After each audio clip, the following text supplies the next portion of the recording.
Good morning, folks. This is Greg Judy at Green Pastures Farm. We're getting ready to move the cows, and some people would look at this pasture like, why are you moving your cows? You still got a ton of forage in here. The reason we're moving our cows is because we don't take it all. And we have been in a severe drought. We got bailed out here 2 days ago. We got 3 3/4 inches over a 2-day period. The ground really got hydrated nice. It's wet out here. So thank you, Lord. We got the rain we were praying for. We got it. So the boys are down there kind of looking through the cattle. Always kind of look through them before we move them, just see if you got anything that is different, that needs attention.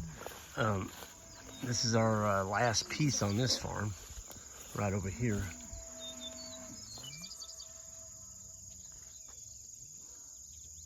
Hasn't been grazed yet.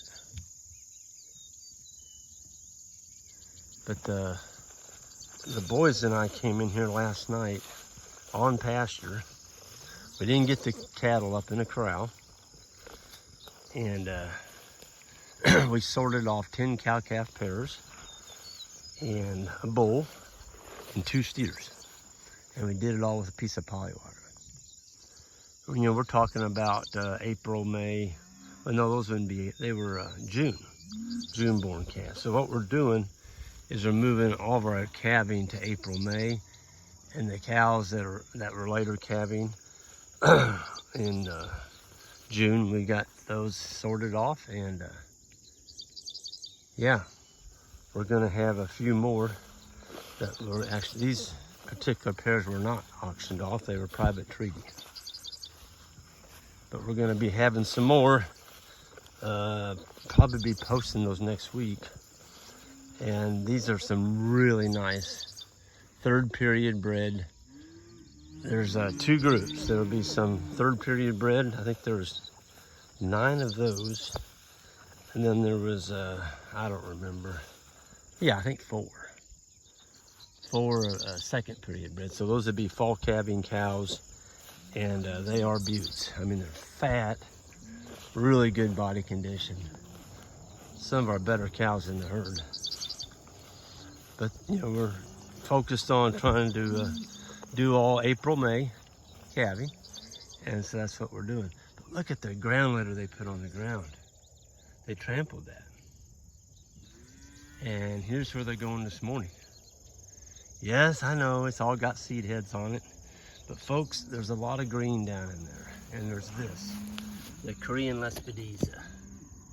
Not Sericea, that's the nasty one. We've got some Sericea, there's a chunk right there.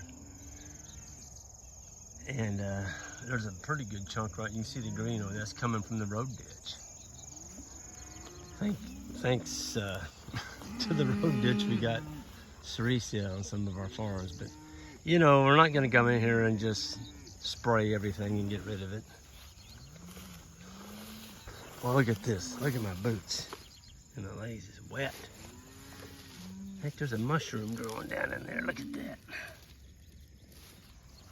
It's nice to see it wet again, isn't it, Isaac? I know. This grass has grown a lot in the last couple of days. Just giving it a good drink. Yeah. It's amazing what water does.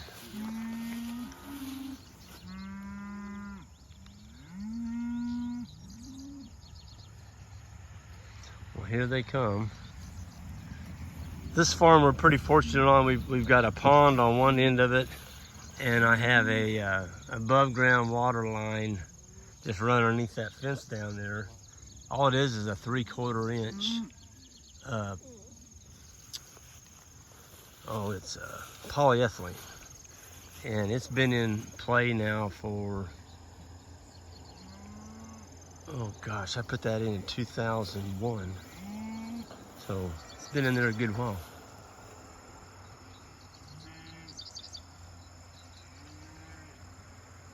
I think I hear my cattle trailer coming. Yeah, he's early. Anyway, we've already got them sorted. They're up by the corral on a pasture the pairs.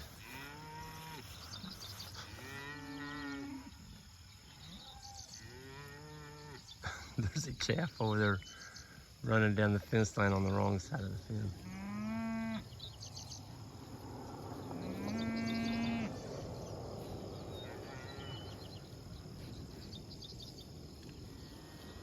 I tell you what, folks, for being in a drought, or have been in a drought, the cattle are in awful good condition.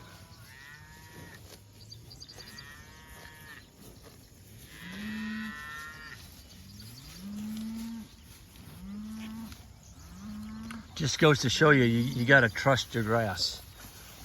That's kind of the class of cows that we're going to be selling. Those will be auctioned off on our website. They're going to look pretty close to something like that. That's a good looking cow right there. But I did a short video on them. We had them preg test, and there was 3. Well, we saw one of the 3 get bred, so we're not going to sell those 3 because she couldn't detect anything with the ultrasound on those 3. But I think there was 13 others that were noticeably bred. For those of you all that are new, a 3rd period bred cow means that she's going to have a calf within 1 to 3 months. A 2nd period bred cow, that's a cow that's been bred long enough that she's going to have a calf within 6 months. From 3 to 6 months, I'm sorry. And then 1st period bred means, basically you're going to have a calf within within 9 months. But there was no 1st period bred detected. So anyway, there's a bunch of them in here, and they've got some pretty darn good feed today. This has got some overly mature stuff in it. But, the cows will trample that on the ground, and then they're going to eat. They'll go through here, and then this Ceresia, they eat the tops of that. They won't take it down all the way to the ground, but they'll eat the tops of it. So it's just another plant I get a little bit of grazing out of. That's kind of the way that I look at it. And then there's some love grass. That's what this stuff is. Yeah. So, a few summer annuals coming on in here. But this farm has never had any lime put on it. It's a lease farm. And that's a topic for another video, but there's a big announcement to be made. And that'll be coming up probably next week. Anyway, yeah, beautiful morning. So happy to be wet again. My pants are wet. And life is good on the farm. And so those of you all down in South Missouri, hold on, because it sounds like you're going to get some major rain. According to the weather last night, 3 to 5 inches is coming your way. And down by the Ozarks, I think they said 1 to 3. So I know you all desperately need it. It's just bone dry down there, but it sounds like you may be getting some. So we'll be holding out prayers that you do, and keep moving your animals. Get rid of the ones that aren't performing. That lessens your stocking rate and your pressure on your pastures. And just keep moving forward, folks. It's a fat cow. Golly, she's fat.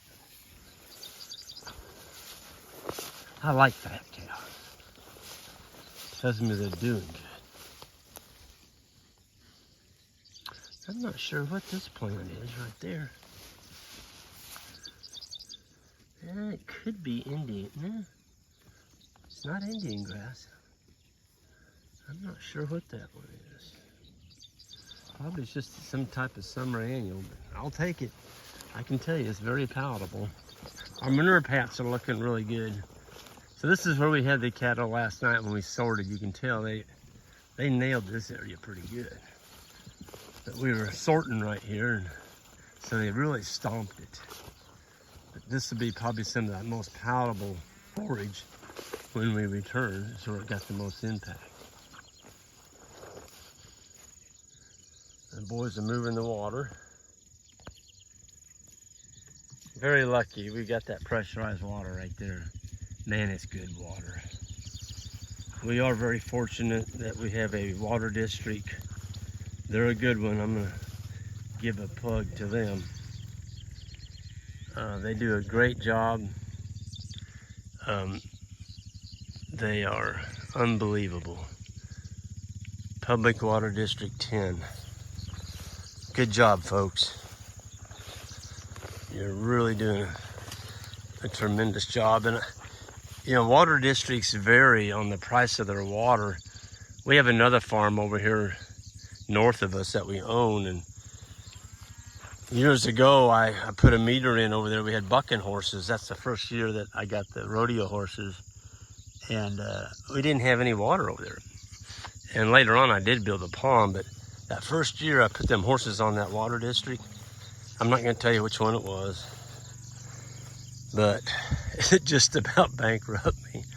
Those darn horses were they were drinking about 300, there was 45 bucking horses.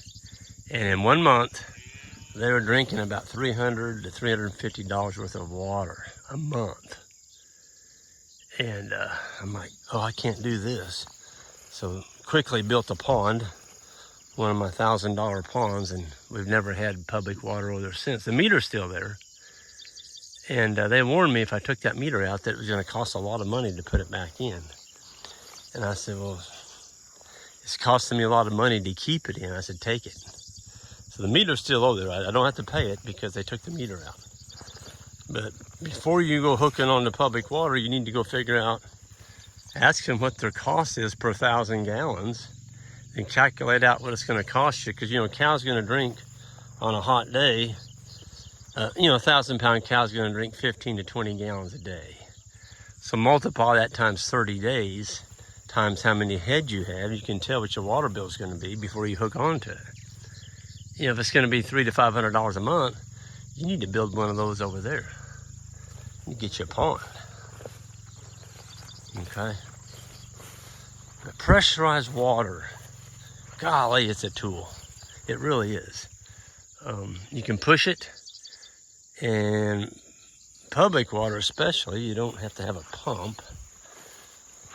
But I realize there is some risk to it. I mean, they can always come in and tell you, folks, you're not going to water livestock with this water. This is for human consumption. And if you disobey, they can come in and take your meter. It's happened. I remember it happened years ago. I believe it was in Kentucky. They had a major drought, and the cattlemen kept using the water after they were told not to. And the water district took the meters. So there is some, you know, give and take on this. It's not all roses, but